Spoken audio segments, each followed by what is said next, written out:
बुलेटिनला एका मोठ्या बातमीनं आगामी महापालिका निवडणुकीत उद्धव आणि राज या ठाकरे बंधूंच्या युतीबाबतचा सस्पेन्स अजूनही कायम असला तरीही बेस्ट कामगारांच्या पतपेढीच्या निवडणुकीसाठी ठाकरे बंधू किंवा त्यांचे पक्ष एकत्र आल्याचं चित्र आहे। बेस्ट उपक्रम कामगार पतपेढीच्या निवडणुकीत ठाकरेंची शिवसेना आणि मनसेची युती झाली आहे। येत्या 18 ऑगस्टला ही निवडणूक पार पडणार आहे। ठाकरेंच्या शिवसेनेची अंगीकृत संघटना बेस्ट कामगार सेना आणि महाराष्ट्र नवनिर्माण बेस्ट कर्मचारी सेना प्रणित उत्कर्ष पॅनेल हे या निवडणुकीत एकत्र लढणार आहेत। ही एकी आगामी महापालिका निवडणुकीसाठीच्या युतीची नांदी ठरणार का, याविषयी राजकीय वर्तुळात आता उत्सुकता निर्माण झाली आहे।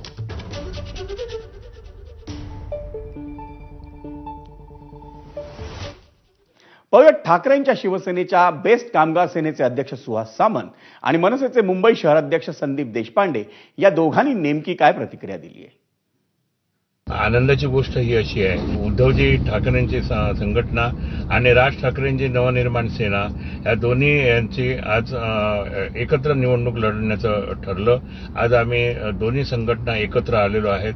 18 तारीखला दोघेजण ही निवडणूक लढवणार आहे।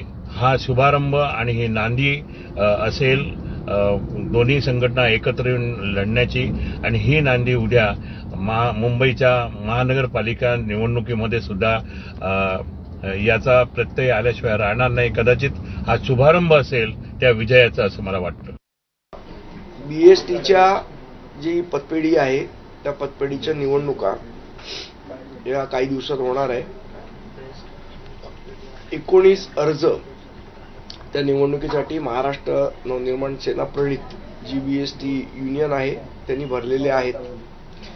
या संदर्भात निवडणुका एकत्र लढवाव्या किंवा कसं काय या संदर्भात आमची सुहास सामंत जे बीएसटी कामगार सेनेचे जे अध्यक्ष आहेत त्यांच्याशी बोलणी चालू आहेत। बोलणी अंतिम टप्प्यात आहेत, पण अजूनही निर्णय झालेला नाही। 8 तारखेला विड्रॉल आहे, त्याच्या आधी आम्ही सन्मान्य राजसाहेबांच्या कानावर घालून योग्य तो निर्णय त्याच्यावर करू। वळूयात पुढच्या बातमी।